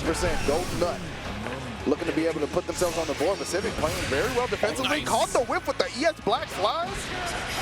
A good throw on Wake Up here. Stagger opens up. There's your Raging Chain. And seal it out. Just keep it as simple as possible. GoldenNut with a round on the board. All right. Shaken, but, you know, not stirred. GoldenNut trying to send us into game 3. Round start dive. I like that the short dive, too. Expecting maybe a forward advancing button from GoldenNut. Civic with the pressure. 2M connects into the wing. Black Flies activated, too. No swatter available. Good tag. Oh, jeez. Almost got knocked down right there. Does get the ultimate skill bubble. Oh, right back at you. I got one, too. Uh-oh. Whip throw in a raw. Oh, so good for Civic, too, because able to keep that meter. Uses it on the ultimate karma. You have to dodge that. You cannot just stand there and block. And GoldenNut, they are done. But Civic, they are popping off. Yo, the flex? Let's go. That was the easy. Yo. Almost hit your boy in the face. Almost hit GoldenNut out here. That would have been an international incident. That was it was scary. I almost had the FBI. So you understand you have some reach, all right? Yeah. You're tall enough as it is. Understand that your arm length is. Yo. Jeez, if I didn't know any better, Civic was playing Saurus. Civic was like, yo, I don't care about that. I got my real ultimate punch right here, but we're going to have some real good matches continuing forward. Zohma's coming back on stream, going to be going up against OKNOW, as it is all I thought it was going to be OKNOW. That's how I read it. That's OKNOW. It's spelled the same. Shout outs to everyone, though, watching here at Combo Breaker 2024 with us. If you are new to the FGC or a returner, we do appreciate you hanging out. Shout outs to production, of course, for just keeping everything running. This is a hard event to run, so make sure you give some love to the production crews whenever you see them and are able to do so. Yeah. Yeah, you know, you can always count on the Granblue community to be so locked in. Like I said, like, outside of just the gacha game, this game, and Relink, there's so much to explore. There's a ton of lore available. There's an anime even. So definitely check that out. Yeah. But it's always been a real treat to hang out with the Granblue crew. They're always out there working on the community themselves, like really growing, right? They're a very accessible community if you want to try to learn how to play the game. There are plenty of ways to do it, whether it be the official Granblue Discord or even the NAPC Granblue Discord. You have plenty of opportunities to do so. Like I said earlier, Granblue is free. Yeah, it's free to try. I mean, they have a rotating schedule. You always can play Grand, but they have 3 other characters that rotate through on the cycle, so you can try out almost the entire cast. And Cygames is really cool because they'll see some characters like win big events, and they're like, okay, the next rotation are those characters. So if you see a character, you're like, yo, that character looks really strong or really fun, I want to try them out, they'll probably be in that rotation coming up. So it's a really smart way. Plus you have Granblues, of course, which is really fun to play. It's a full package game. Yeah. And it is, I believe it might still be on sale. I don't know. It was on sale on Steam recently for like $34 or something like that. So 34, it's already $50 to begin with. Right, exactly. Okay. So, you know, there are all kinds of reasons too. And the game is continually supported, not only through updates, but through costumes too, which is super cool. Yeah. This, look, the one thing I love about cosmetics is being able to show them off, and the way that they showcase these cosmetics in Granblue is spectacular, because if you've seen some of the costumes they get in the gacha game, I'm pretty sure some of them are showing up now in this version of the game, right? For sure. This is crazy. So right now, Lancelot is a purchasable costume. Yeah. And then we said earlier, Beatrix's costume is now available on the Battle Pass. And look, you got even the Battle Pass has additional colors to pick up, and weapons. There's so much to look forward to here. If you are a fan of the gacha, you'll be right at home. playing with these characters in a very unique way, in a different way, right? You get to have that one-on-one experience to expand the story. Yeah. It's so much fun to play this game in multiple ways outside of just playing the competitive side of it, and that's what makes this game so spectacular, is that it's not just a fighting game at its core. Like, that is a part of it, but if you aren't just a casual enjoyer or just a core enjoyer, core being that you're from the mobile game, there's still something to love here. So much to explore, as you said. So definitely jump in if you haven't and just dabble around. And I know a lot of people that started on the free version and was like, yo, this game is gas. I'm going to have to go ahead and pick it up. So I really do encourage you, even if you see a little bit of that game play. Fukuhara just crashed through the ceiling and said, enough! Fine, shut up, Zero! Oh, we're on. Oh. Welcome back, everybody. Combo Breaker 2024, where anything and everything can happen. After a little bit of technical difficulties, we're ready to get back into it. So we're going to be wrapping up Block C, as we said earlier, Zohma versus OKNOW, and we're going to get straight into it to see how this one plays out. Again, this is a qualifier. I see Vayne on the screen, so that's really cool. I know how this plays out. Yeah. I think you're aware. That's what we're doing? Wow. All right, so we're going to go on the solo commentary for a little bit here. Oh, wait a minute. That's me, right? That's me, because I know it. Oh, man. All right, but yes, Vayne showing up against Zoe here is an interesting matchup because, of course, you're going to play that distance game. You set up the shield to kind of interrupt a lot of the hits from Dragon, and that'll save a lot of trouble for Vayne here in this matchup. You can close the gap really quickly. I think off the outset, we're going to see a lot of light shield to kick things off. Ooh. Oh, so we just got word, apparently, lightning might have hit the building. And it wasn't the entire building that lost power. It was like a section here where next to the NRS stream, they got cut. It looks like the furthest stream down did not. The main stream also had a little bit of power here. But yeah, we might have got hit by lightning. Yeah, well, you know what that means? Better the build. Yeah, I got you know what that means? I got you. I picked it up, but I was going to leave it there. Oh, okay. But we're going to pick up where we left off. Zohma versus OKNOW to see who advances out of this pool block. And again, in these long-term stretches, and we were already talking about how much is on the line, you really want to keep your winner's side life alive as long as possible. Absolutely. Now, if it's Vera, so unfortunately, we throw out the Zoe play. But the same principle applies here in this matchup where you are throwing out shield. It's your cover. You wait behind it, wait within it if you want to, and you will kind of interrupt a lot of what Vera has. Things will start to get rolling in Vera's favor once she gets a transformation here. So it's up to Vayne to kind of interrupt that. Thanks to the lack of projectiles, don't necessarily need shield right at the outset, but it's certainly going to come into play here. Absolutely. Zohma able to dash forward onto the knockdown. Nice 2L though from OKNOW. And there it is. We're setting up the shield. I like the fairy attempt through the shield, but OKNOW was not around to have to hold that block. So I'm going to have to try to figure a way in. Vayne is just built on making your opponent take chances. The 2L check immediately on wake up again. Wow, we could block on the dash heavy. That will certainly get punished. Hold the fairy set up here. One thing you can do is alt skill DP. We might not have had the opportunity. I mean, honestly. Whoa! Hey, wait! OKNOW goes down after getting gripped up by the command grab. So almost let that one go, but able to stabilize. I don't think I've seen a Raging Strike fail like that. Nice counter punish from OKNOW. Going to be able to dash in with the shoulder, set up another shield. Yeah. Two-hitter. Yeah, if we can advance past the shield, then that's going to be problematic here for Vayne. Things like EX Rising Sword is another one like that. You take that first hit and follow through after. Nice anti-air from Zohma. Blocked up the reversal. Not a huge punish off of it. And then OKNOW is able to fight back, escape a little bit of that corner. I like the pressure there. Unique. Out the sky. Goes to the the destruction. The medium, back medium special to follow through. Nice anti-air. Jeez. Dash L too far away. They're both too far away. Just donating diamonds. Jacob nowhere to be found, but no, you could have killed. You could have just sent it with Raging Strike again. Zohma with meter. Will OKNOW be able to chip territory for Zohma? So got to be careful there. The fade away. Listen, one way or another, we're going into battle 3. Oh man. Yeah, that's a little scary there. I mean, again, we said earlier, you keep it simple. The simplest things sometimes do the most damage for you. Nice. Don't want to do anything too crazy, especially, you know, like you play that patient play, let your opponent figure out what to do about shield. Nice 2L again.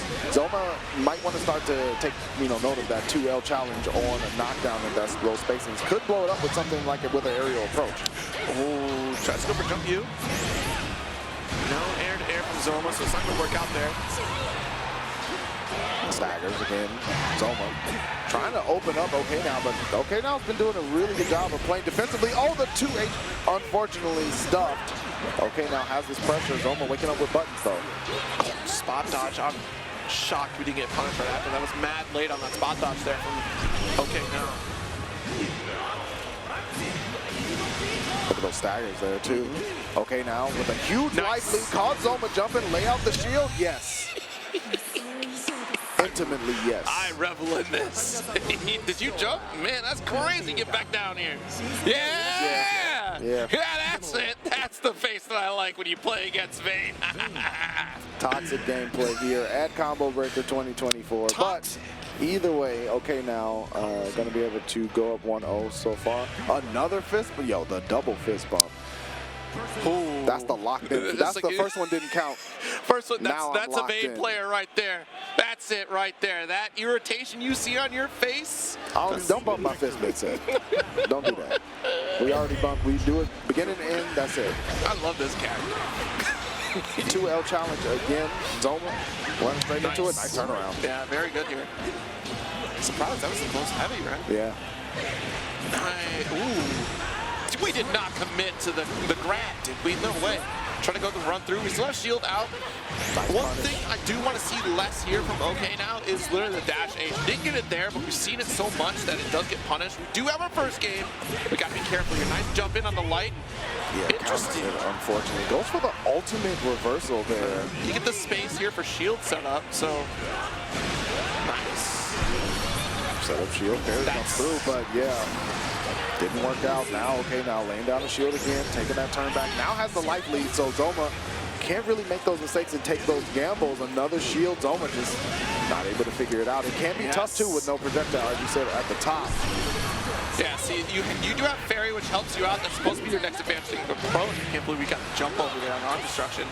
But we're starting to see more of that shield play. But Zohma does get the SSBA just in the nick of time for the kill there. And this is the style of play I thought OKNOW would open with. Because you do have that shield right in front of you here, it does make Zohma, we're seeing, like, pause for a second, try to figure out, how do I get close? How do I avoid getting arm destruction back down to the earth? Yeah, Zohma really hasn't had too many answers. Was able to get a favorable scenario there, but here we go. OKNOW setting up the gameplay again. Nice chase down from Zohma, ushering OKNOW into the corner, but the response again with buttons. OKNOW not afraid. Set up the shield gameplay. Here comes another one here, but perfect timing on the ultimate fairy, right? 2L interrupts. Nice, just a 5 special, but a spot dodge, an unbelievable 2H from Vera. Holy cow. Didn't get much off of it though. OKNOW getting away with one. Has the meter set up, hasn't even really needed to use the ultimate skills. Nice roll through, awareness. There we go. Let's get comfortable. Let me change into something nice. All right, dash up a couple more times here, the low. This is the struggle spot to be in if you're Vayne. That reversal, you need that meter for here. We've seen it a couple times. Giving Vayne space is not an ideal thing to do. And that's why. The arm destruction traded with the super, but Zohma was able to close things out. That would have been tragic. Hey, man. Like I said, don't give Vayne space. That's what he wants. Why do you think he's got a shield? Yeah, I know you're upset about it. I love this character, man. This Vayne is so good. All even here. OKNOW and Zohma. Dash, that's the thing, right? So if you go dash through, you'll advance beyond the shield, so you won't have to interact with the hit, and that's how you interrupt Vayne. You want to stay close against this character here, because again, reversal opportunity is going to be spent on ultimate skills. You can see that 1 DP. Doesn't get a lot of room, but it gives him the opportunity to set up shield again.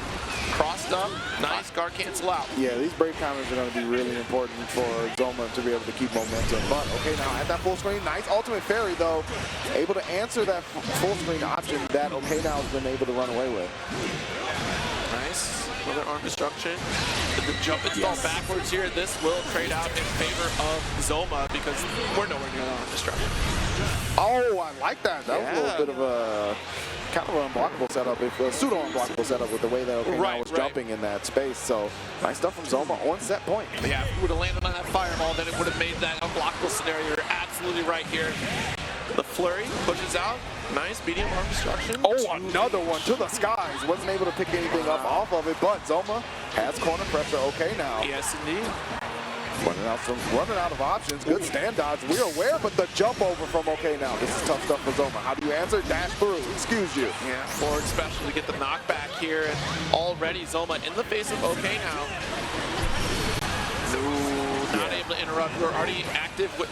I swear, we see one more dash H. Relax. Gotta go on the merry-go-round. Round and round she goes. OKNOW needs this round to stay on winner's side. Late tech on the throw from Zohma. Stand dodge. Good stuff.